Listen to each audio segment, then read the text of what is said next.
Very glad you could join us. A warm welcome. I am Felicity Eziwike. According to the 2024 Mo Ibrahim Index of African Governance, overall governance improved between 2014 and 2023 in countries covering about half of Africa's population. However, for the remaining half, it has worsened.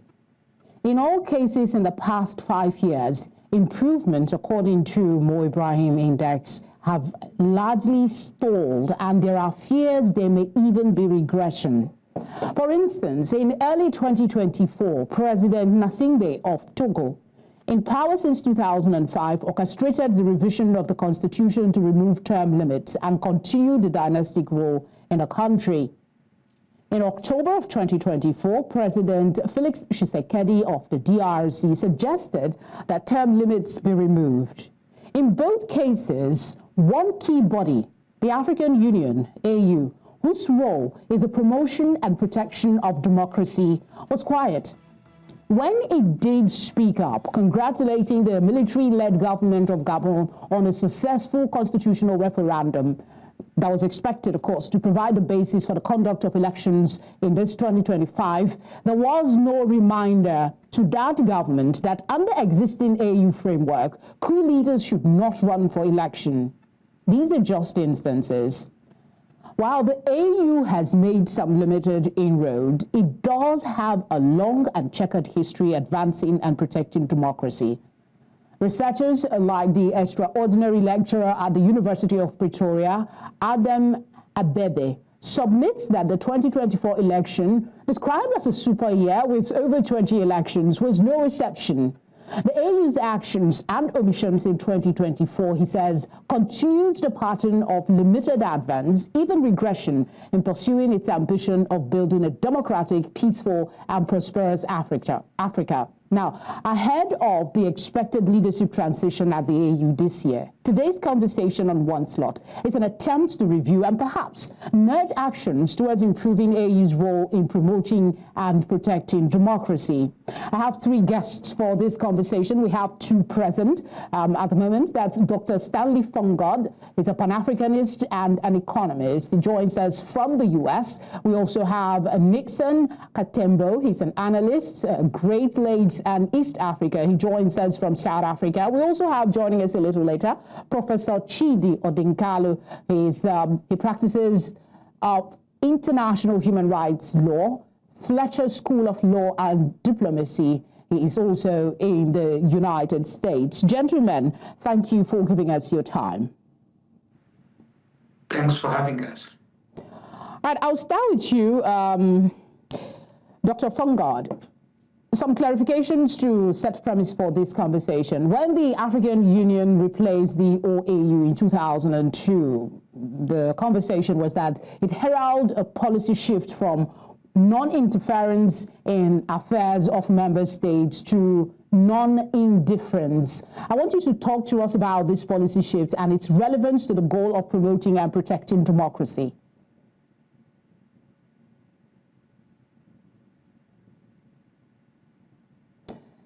Dr. Fongod, can you hear me? Yes, I can hear you. All right. Did you get my question, please? Yes, I can hear you. Yeah, so talking about AU, especially from 2002 to date, it's quite difficult to do because there's really nothing that is left so far as the AU is concerned. The AU has failed in many ways, and the reality is that for us to be able to have a new organization might be the best way going forward.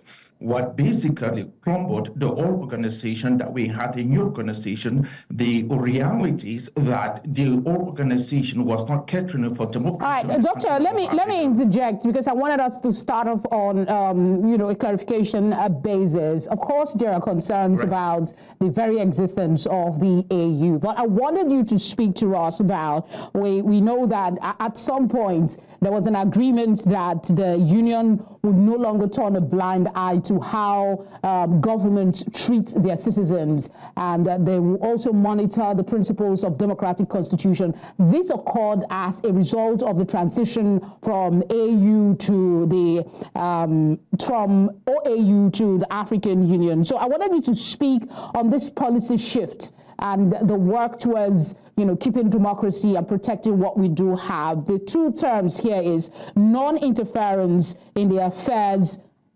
to non-indifference.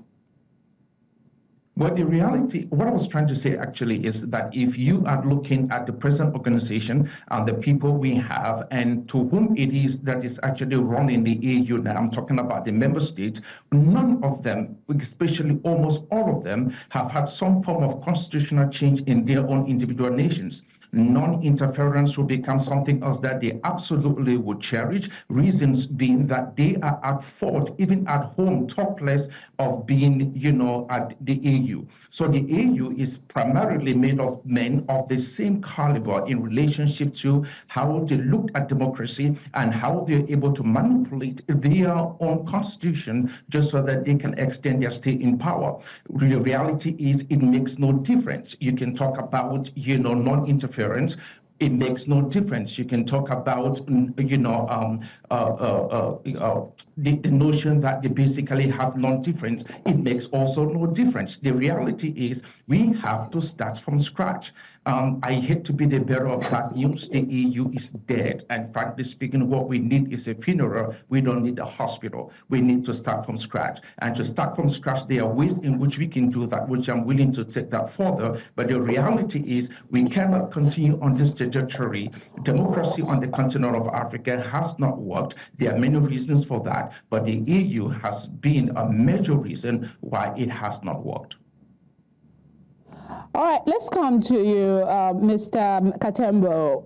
Where do you stand with this criticism of the African Union that its record is low in protecting democratic values in the continent in 2024?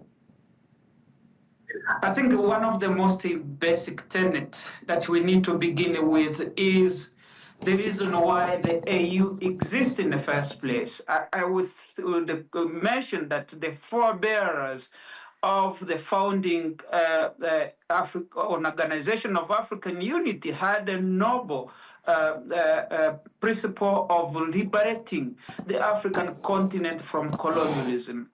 However, after that transition from colonialism to the current democratic dispensation, now we're talking about democracy on the continent, we don't see an alignment of the same principle that were there in the fight against colonialism and making sure that the continent is free from all colonialism. And what I mean here is actually the socio-political dynamics in terms of socio-economic justice of the African people, where the African economies in many ways are still dominated by the very colonialists who colonized the continent. And we see all policies that comes out in terms of democratic processes do not favor the African people. And therefore, it is my submissions that the African Union in its current form have failed.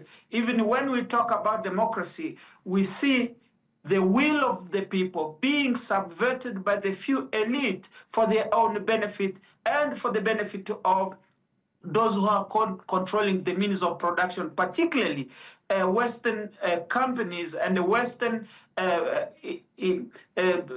interests that are prevailing in the nature and how they dictate who get into power on the African continent, who get to remain, who get to be removed. We have seen this in many instances, for example, in the Sahel region in West Africa, where you see a certain aspect of government is termed as dictatorial because they do not align with the idea of allowing those countries to cede to the Western interest. Whereas we've seen in other aspects, leaders remaining in power against the will of their people, but because they're serving the masses and of colonial interest, they are seen as democrats, as people who are driving their economies and leading them. But when you go on the ground, the African people are not benefiting. And I think that's the conversation we should be having about this. Okay, so I need to clarify something before I move on, before you move on. Are you saying that there is some colonial interest still controlling the AU as it currently stands? Just quickly. Basically, when you have 14 African countries which still have their reserve currency being controlled by France, when you have the African Union being funded by the European Union for over 60% of its operations, and it's no secret that you see the policies that they drive behind being determined by those who fund them. And this AU is quite frankly a shame on African people. All right. I will come back to you, hopefully, if we have time, so we can expand on that aspect. That is an allegation that has been in this space for a little while. Dr. Fongod, do you agree with his assessment of the AU as it currently stands, especially with its performance in 2024? If you juxtapose that with the Mo Ibrahim's report on governance in Africa, how worried are you?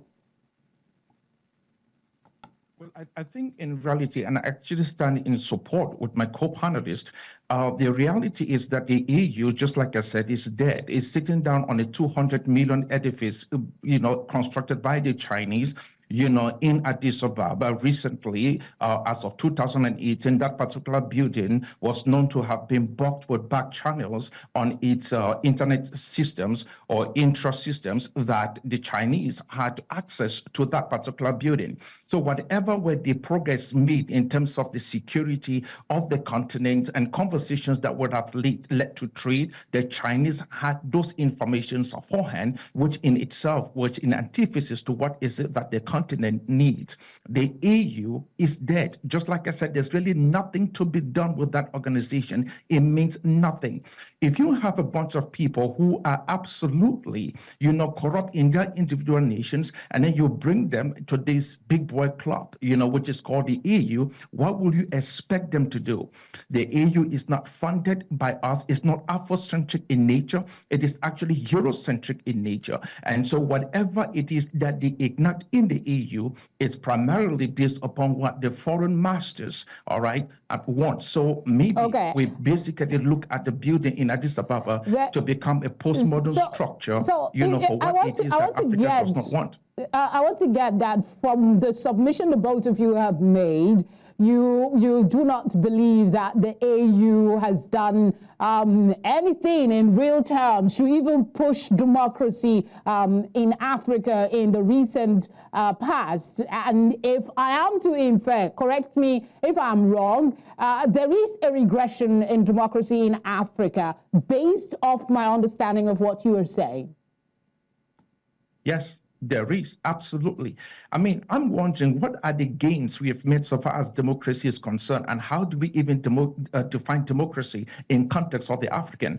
Are we defining democracy as a Eurocentric framework for Africa, or are we defining democracy as an Afrocentric framework for the African? There has to be that contradistinction between what is it that we want as Africans and what is it that's being shoved down our necks, from Europe. So we have to be able to look at that within the context of Africa, not just within the context of an arbitrary standard set from outside of the continent. We have to be Afrocentric in this.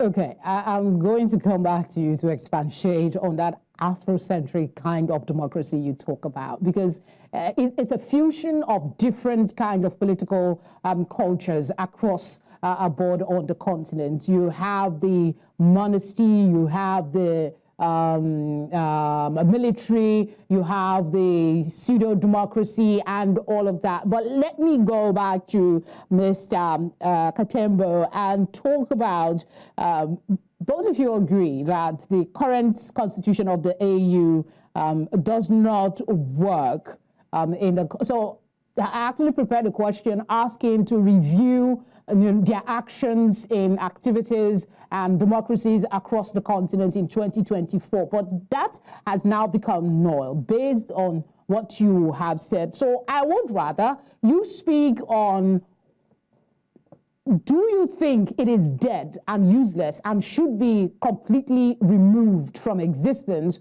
or you think it could be re-engineered to be more useful, thinking of the conception for its creation in the first place? Mr. Katembo. What we need to do, I think, is to look at, first and foremost, the AU Constitutive Act. What does it say about the democratic process on the continent? And then we marry that with the Malabo Protocol, for example, that speaks about issues of human rights on the continent and governance in general. And once we analyze all those policies, then we look at what are the actual implementation of those policies, including the AU Constitutive Act in its current form.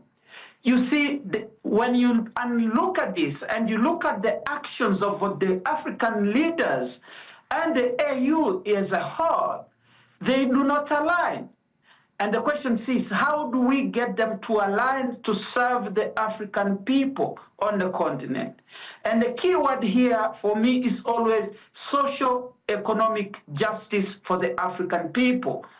Now, when you have a ruling African elite sitting in Addis Ababa discussing the issues of the continent and patting themselves on the shoulders on the issues that have gone wrong in many of these African countries, I don't think that is the AU the African people want. And until such a time we discuss these issues openly and make sure that we push for the implementation of the socio-economic justice of the African people, making sure that the resources of this continent, the economies of this continent work for the benefit of the African people. I don't think that we need the African Union to do that. Okay.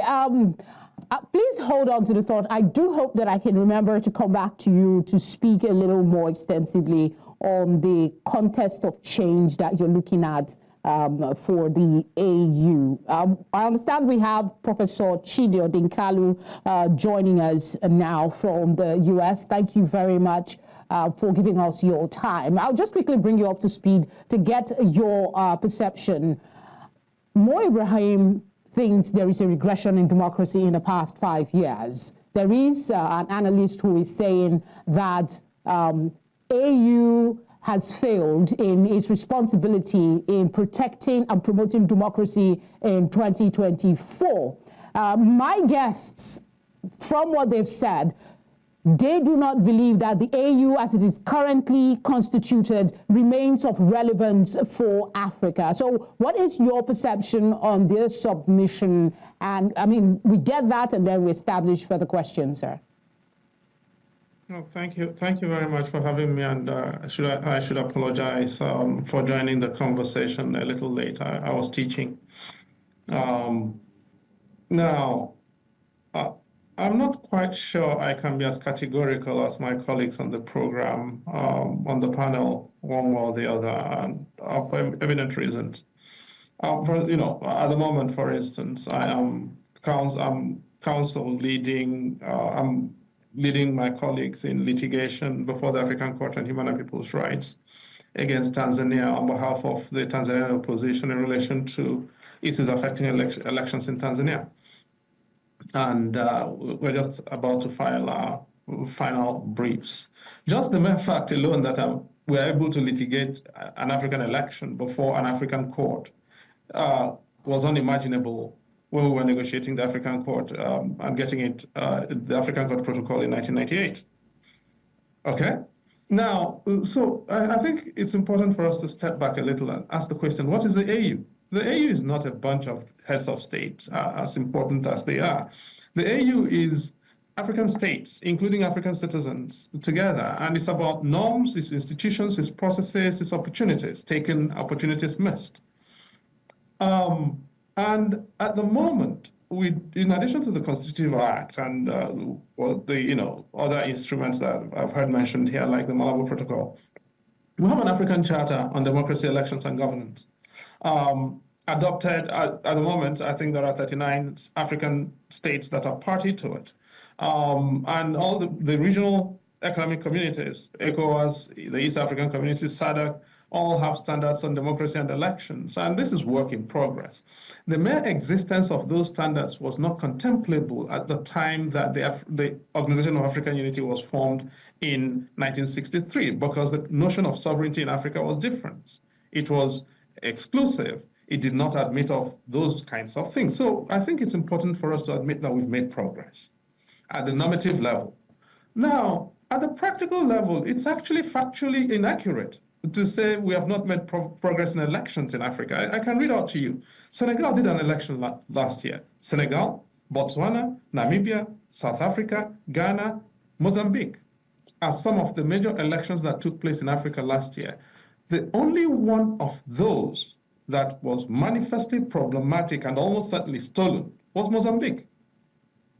Now, of the remaining elections, I think we've got to give credit to our people. Our people die in elections, and I think we should not just come to studios here and make, and try. Dr. Odinkalu, the conversation is not, yes, election is an integral part of the process, but we're looking at democracy, both institutions holistically, and that's the premise for this conversation.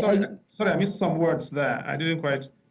Okay, the process, I missed much of what you said. Okay, so I'm trying to perhaps clarify that we're not looking at just elections and the conduct of elections per se. We're looking at the AU in its holistic entirety, what it's been able to do.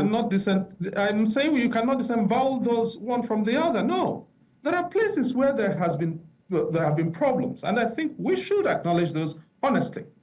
All right. Okay. There are also places where there has been progress. The AU was instrumental in Senegal because Macky did not want to go. And I'm not going to come to the studio here and say everything that happened, but the AU was fundamentally instrumental in Senegal. And we should not take that away from them either. As hard as I'd like to be about the AU and that they've got so many things wrong, that's accurate. But there are also places in which they have got things right. In Ghana, the elections were going to be difficult. And African institutions and African leaders were instrumental in making sure that there was a concession even before announcements took place. Okay, as we speak, the AU, and there has now been announced a meeting, a joint summit of the East African Community and the SADC on the situation in Eastern Congo with Rwanda and M23. Now, the idea that African leaders are totally at sea, do we have irresponsible African leaders? Absolutely we do. But no, I would fundamentally disagree. It is factually inaccurate to say we are regressing. No, it is not. It's not proven by the facts. Okay. Count the elections. No.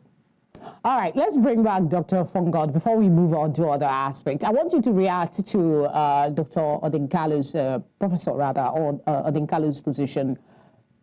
Do you think that perhaps you might have been harsh in your judgment of the AU? There are aspects that are salvageable, and as a result, the body should not be thrown away completely. Be thrown away completely. I firmly understand what the professor is saying. I have nothing against what he's saying, but what I'm saying is this: I think that we should throw the whole entire thing out, and start from scratch. And the reason for that is because it has become a cancer on the continent of Africa in many ways. And once you have cancer in any part of your body, before the whole thing metastasize, you have to be able to learn how to cut it off. Have there been progress made? True. The professor is quoting a place like what is happening right now with the M23 in Rwanda, in Ngoma. And the reality is that the DRC has basically become an eyesore to the whole international community, and not just to the international community alone, but to Africans as well. And one of the most richest spot on planet Earth has basically been flung into chaos, and we know what's happening in the DRC, and yet nobody is talking about it because there is absolutely no real solutions that the EU can have so far as the DRC is concerned, because there's no will, no power,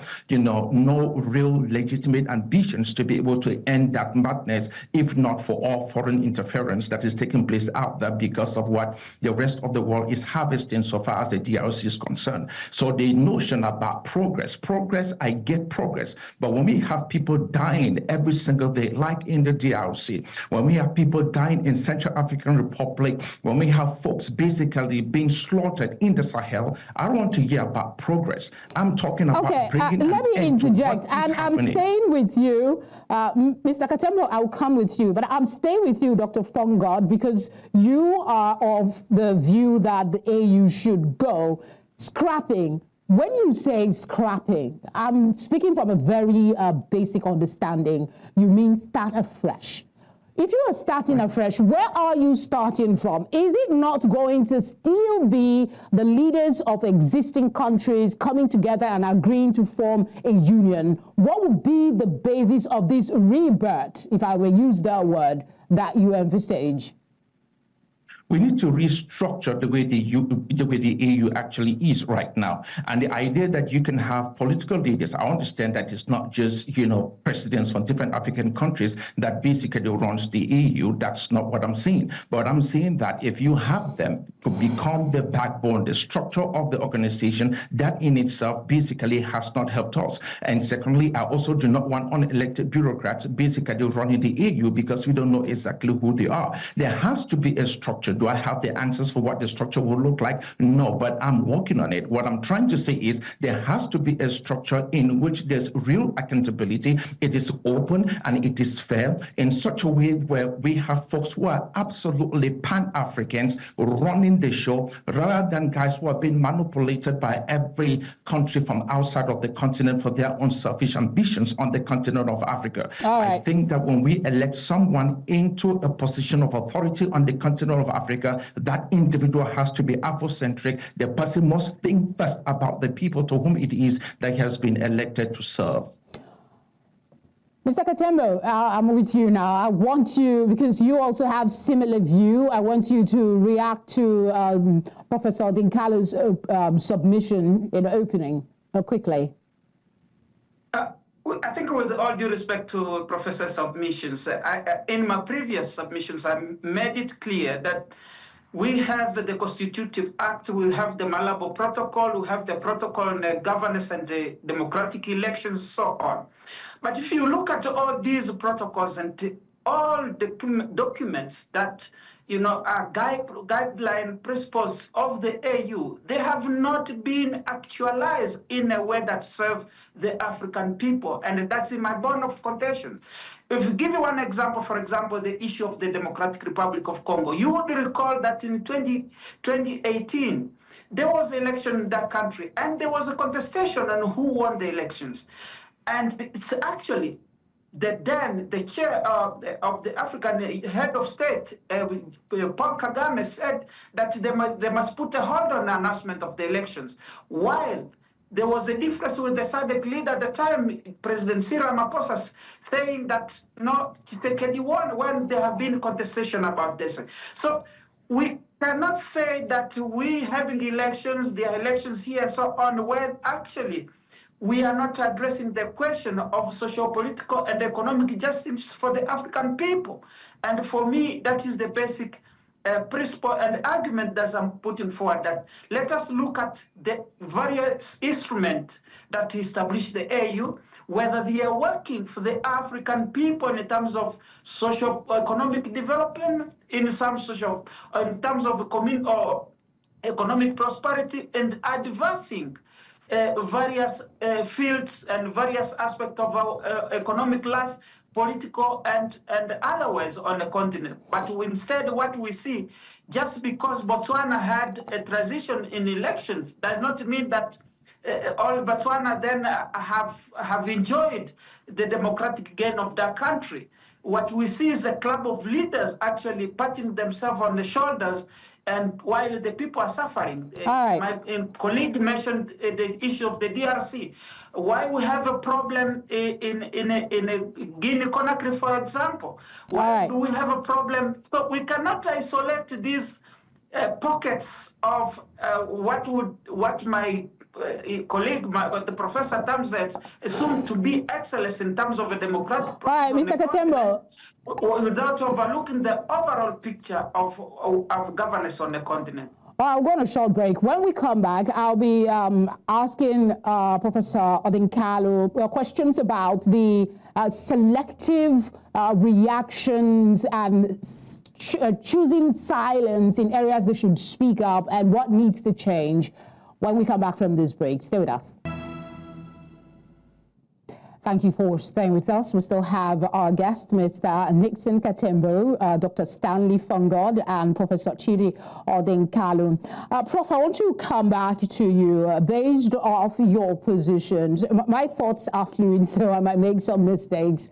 Some of the arguments against the body has to do with recent years. The argument that there is regression may have things to do with the fact that we're seeing an increasing number of coup d'etat in recent years. And in my introduction, I talked about the fact that in early 2024, the president of Togo, who has been in power since 2005, orchestrated a revision of the constitution to remove term limits. Similar a move was made by President Tshisekedi of the DRC, also in 2014. 2024, I beg your pardon. In commending, 1 second please. Okay, I've closed my tab. So in commending, let me see if I can remember it, in commending the move to hold elections in one of these African countries, let me see if I can get that, I beg your pardon. In Gabon, yes. In commending the move by the military government at the time to work towards democratic elections in 2025, the AU failed to talk about a reminder that coup leaders are not allowed to participate in the democratic process in the election that will actually bring in a new democracy in this country. Some people say these and among other issues are failings of the AU that are too intrinsic to have its image salvaged. No. The question, there are all manner of questions. First of all, it is a fact that tenure limits, which were introduced at the turn of the millennium, through the CSSDCA, the Lome process, immediately, pretty much before the ink was dry on that, started getting reversed. And coincidentally, in Togo, but it's also the fact that it's not a unilinear process. In my own country, Nigeria, we faced down the effort by President Obasanjo to change the constitution. In Zambia, it was impossible for President Chiluba to change the constitution to make him to succeed himself. Okay?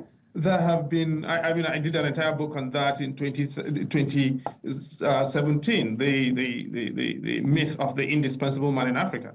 And so you cannot even say, even on that particular question, that there is just one narrative. And this is the point I am making. We cannot come to a television studio to generalize without facts. That's all I'm saying. Now, take Burundi. I was involved as a lawyer in contesting the tenure extension by President Nkurunziza in Burundi in the 2016 elections, because under the Arusha Accords, the Arusha Accords granted presidents of Burundi 2 terms. President Nkurunziza was arguing that his first tenure did not count, and therefore he could do a 3rd tenure. And we went to the East African Court of Justice to argue that point, that he was out of line. By the time, of course, we finished the case, he had already finished, he was about to finish his third tenure, and therefore, but we did make one point, that questions of compliance with regional standards on democracy and elections have become questions for regional courts and tribunals. And so the East African Court of Justice, we are before them now in relation to elections in Uganda and Kenya. As I told you, I'm lead counsel in the case on Tanzanian elections. The fact that we are litigating and seeking enforcement of regional standards on democracy before regional courts and tribunals is progress. And that was only possible because of the standards of the African Union. And if I may respond to one of my colleagues, the idea that somehow, no matter how flawed they are, the idea that somehow the person who should determine elections in DRC is Paul Kagame in Kigali, or Ramaphosa in Pretoria or Cape Town or Bloemfontein, and not the people of the DRC, no matter how much we want to infantilize them, is offensive. Absolutely offensive. At the end of the day, democracy is about the people of the country voting. Now, they don't have to get it right all the time. They don't even have to get it right anytime. It is a process. In Botswana, the BDP was in power since 1966. They've only just been able to experience alternates. That is only because it has been possible over time to whittle down the legitimacy of the BDP. And the one thing you cannot take away right now is that the African continent, African institutions have acquired the capacity to exercise some oversight of elections. That is progress. It does not mean we can achieve it at the moment once we say so. And let me just end on this note. When did we become independent, by the way? When did African countries become independent? In the lifetime of maybe some people in this studio. So I think we've also got to recognize that the intertemporal time capsule we're dealing with is fairly limited. Thank you. Okay, I'll still stay with you and ask, because one of the concerns, I might have paraphrased this previously, is the seeming return to unconstitutional retention of power. African Union seem to, the argument is that they've struggled to prevent, much less stop some of these coups from happening. Why do you think this is so? Maybe you could talk to some of the changes that are needed to make the AU a lot more stronger than it currently is. I want to suggest that I think we are also we may be at risk of creating a ghetto in international relations here. The primary responsibility for guaranteeing international peace and security in international law belongs not to the African Union. It belongs to the United Nations Security Council under the UN Charter. And under Article 103 of the UN Charter, which guarantees the supremacy of the United Nations Charter over every other instrument, because regional institutions under Article 52 of the UN Charter are exceptions and complements to the UN regime. They do not supersede the obligations under the UN regime, okay?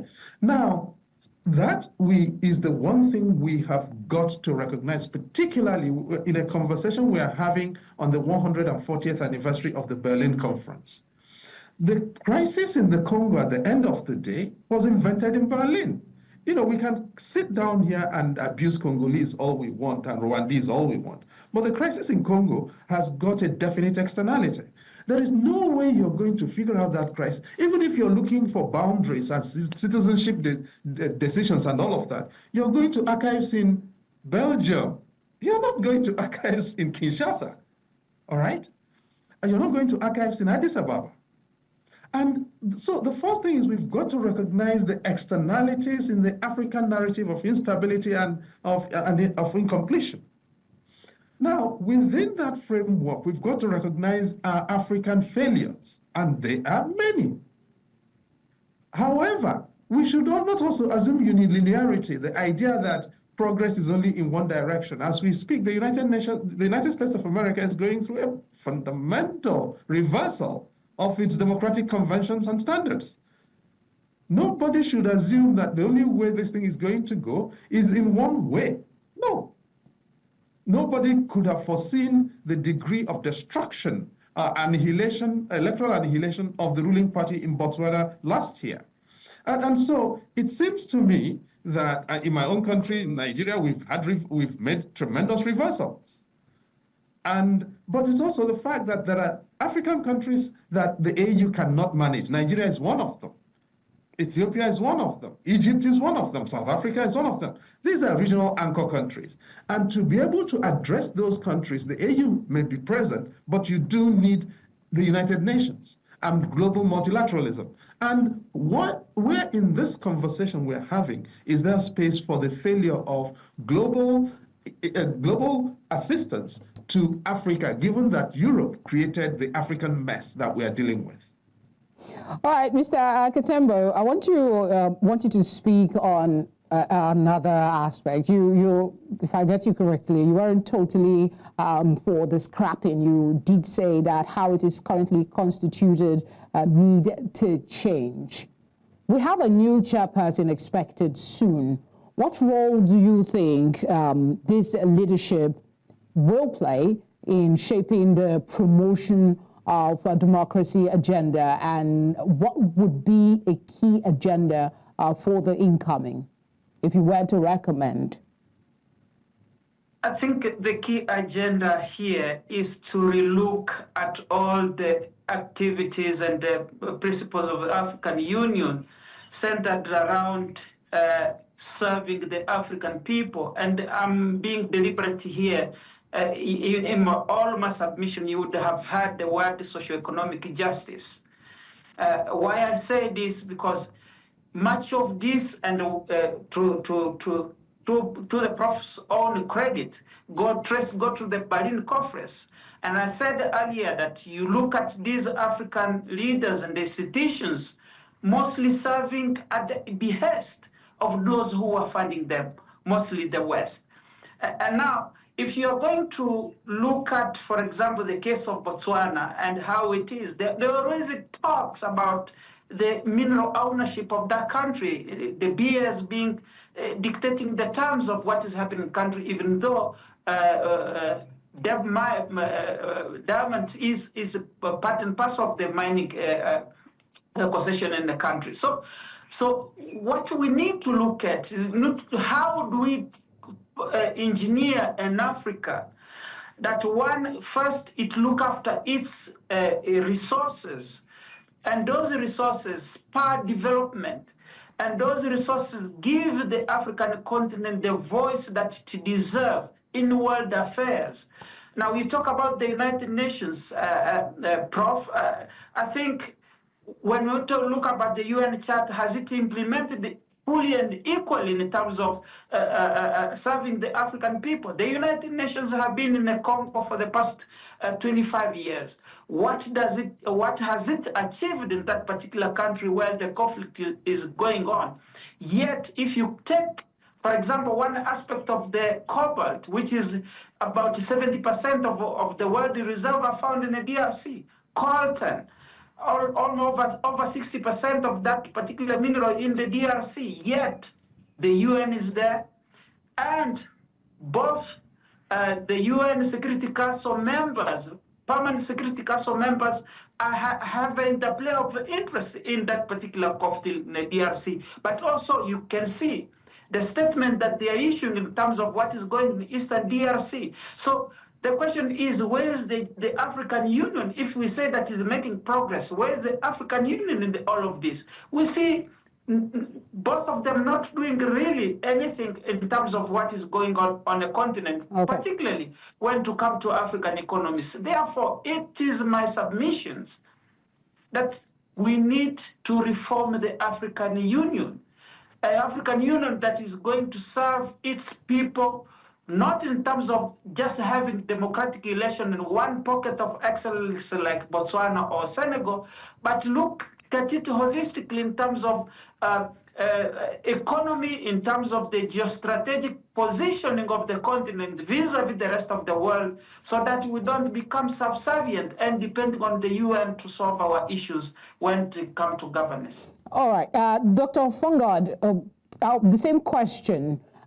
We have a new chairperson coming in. Scrapping of the AU is not in the offing at the moment. We still have it as a body, and there is a lot of work that still needs to be done. If you were to advise to the new leadership of the AU incoming, what would be some of the agenda, maybe one or two, that you think they should prioritize?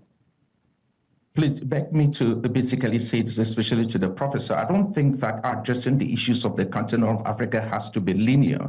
It has to be a cluster of things. If you look at a place like the DRC, the reality is that whatever happened, especially with the partition of the continent and, with the Hutu, with the Tutsis rather, has created the issues that we are facing. We get that. But you cannot at all be able to talk about what is happening in the DRC if the mining sector was not there. If you took out the mining sector, we'll not have the issues we are facing today. And that is why the UN and the United Nations comes into play. If you're talking about what the United Nations is doing, I mean, what the United Nations, we have UN workers out there with an AK-47 to keep the peace, and also with the shovel, because everybody seems to be mining out of the DRC. And that is where the issue is. We have to be able to follow the money and be able to help the people who are absolutely suffering. No one complained about the number of coups that were taking place in the Sahel, except when it came to the country of Niger. And the reason for that was because of the Trans-Sahara pipeline. Without that pipeline, which was of great interest to the West, being halted by the juntas in the Sahel, no one would have said anything. The pressure would not have been on about the rule of democracy in the Sahel. I am not saying that in individual nations progress have been made. What I'm saying is this: if you're going to take the EU as a model, as a standard, to be able to push each and every one of us, so that we can be able to kowtow to whatever is being pushed from the West or from the East, neither am I saying that we should basically kowtow to the Eastern Bloc or the Western Bloc. I don't care. What I'm saying is the salvation of the continent is from within. I understand the fact that we live in a global village. We have to interact for democracy's sake. We have to be able to make sure that democracy basically holds weight, but the idea for once that we cannot be able to call out things that are absolutely flawed. This has been 6 decades, all right, 6 decades. And we are not saying that we are like the United States of America with over 200 years of this experiment, but this has been 6 decades on the African continent. And I think that we should be able to basically know if this thing has worked or it has failed. We have 6 decades of track records. The facts are there. We should be able to do something different. And that's what I'm saying. Okay. Let's if you can spend 30 seconds to talk about, like I said, AU is not being scrapped anytime soon. It's still here.